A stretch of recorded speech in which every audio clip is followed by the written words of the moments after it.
Isang 85 anyos na lola sa Vinzons, Camarines Norte, kinabibiliban ang angking talento sa pagtutog ng akordeon. Si Jessica Kalinog ng GMA Regional TV, Balitang Bicolandia para sa detalye.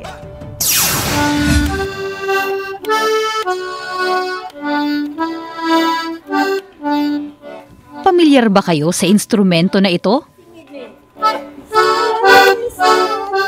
Kabilang ito sa mga box-shaped musical instrument na nagmula pa sa Europa at tinatawag na accordion. Bihira na lang kung makakita nito sa rehiyon. Kaya naman kahit 85 anyos na, may ibubuga pa raw si Lola Adelina, na kilala sa bayan ng Vinzons, Camarines Norte dahil sa angking galing nito sa pagtugtog ng accordion.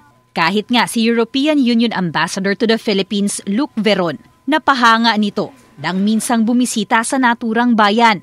Natugtog ako doon. Nakikita ya siguro ang instrumento ay luma at saka ang nagatugtog ay isang matanda. Kaya na-appreciate ya siguro ang isang taong ganito katulad ko.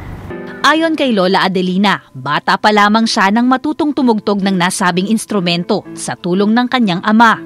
Kaya ngayong tumatanda na siya, ipapamana niya raw ang naturang talento sa kanyang 9 na taong gulang na apo na si Caitlin. She helped me practice a lot with this accordion. The accordion's very special. I never seen any other instrument like this. Aminado naman ang Municipal Tourism and Heritage Office na si Lola Adelina at apo nitong si Caitlin lang ang kilalang tumutugtog ng naturang instrumento sa kanilang bayan.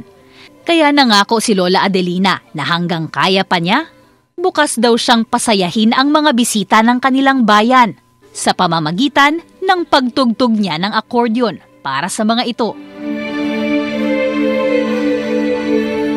Mula sa GMA Regional TV, Balitang Bicolandia, Jessica Kalinog, nagbabalita para sa GMA Integrated News.